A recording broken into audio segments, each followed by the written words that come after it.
हैं या जॉब करते हैं तो कितना मुश्किल होता है पैसा हाथ में आना, लेकिन हॉस्पिटल में वही मुश्किल से कमाया हुआ पैसा हाथ से बालू की तरह निकल जाता है।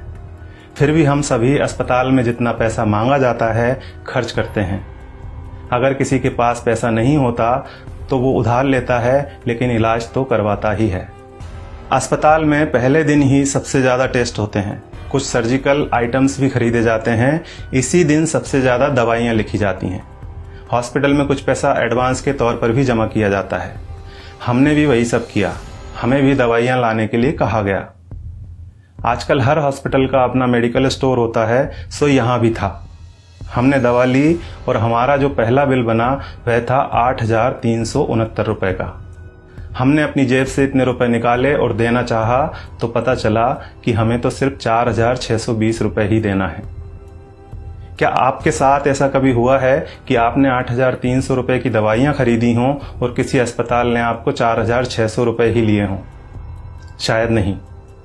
हमारे साथ भी पहले ऐसा कभी नहीं हुआ था। अब यह बिल देखिए, दवाओं की कुल कीमत है 8,369 रुपये, जिसके नीचे लिखा है डिस्काउंट 3,748 रुपये।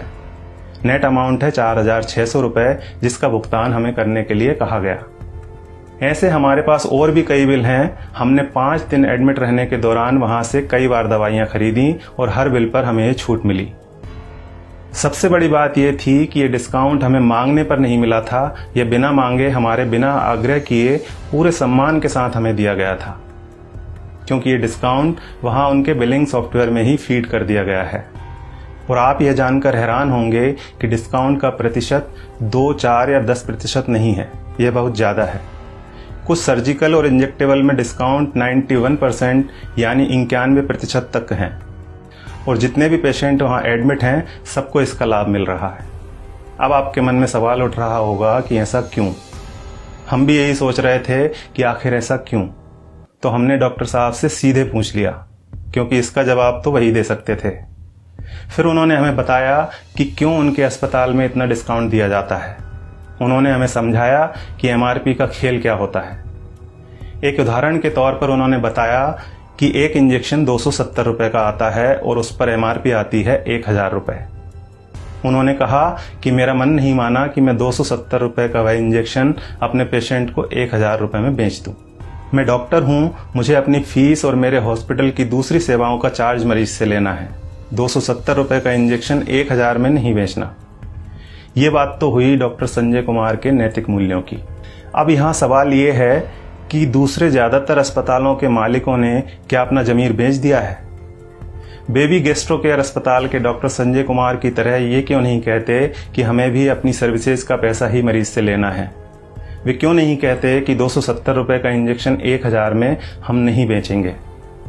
दूसरा सवाल यह है कि आखिर दवा कंपनियों द्वारा इतनी एमआरपी लिखी ही क्यों जा रही है? इनको किसने अधिकार दिया है दवाओं पर इतनी ज्यादा एमआरपी लिखने का? और आखिर में सबसे बड़ा सवाल यह है कि हमारी सरकार, हमारा स्वास्थ्य विभाग, हमारे प्रधानमंत्री और स्वास्थ्य मंत्री क्या कर रहे हैं? वे इस बात का संज्ञान क्यों नहीं लेते? क्या दवा कंपनियों द्वारा लिखी जा रही एमआरपी पर अंकुश लगाना नोटबंदी या धारा 370 हटाने से ज्यादा कठिन काम है? क्या इसे व्यवहार में लाना जीएसटी लागू करने से ज्यादा मुश्किल है? अगर नहीं तो फिर क्यों दवा कंपनियों को इतनी छूट दे रखी है? उन्हें इस बात को संज्ञान में लेना ही चाहिए और जल्दी से जल्दी एमआरपी पर अंकुश लगाना चाहिए। जब तक ऐसा नहीं होता है तब तक आपको और हमें अपनी आवाज उठानी ही पड़ेगी, और ये इतना मुश्किल भी नहीं है। हम सबको बस इतना करना है कि अगर 270 रुपये का इंजेक्शन हमें 1,000 रुपये में दिया जा रहा है तो हमें कहना है भैया 300 लगा लो, चलो भैया 400 ले लेना। इसके साथ ही एक काम और करना है, और वो ये है कि इस वीडियो को ज्यादा से ज्यादा शेयर करना है। धन्यवाद।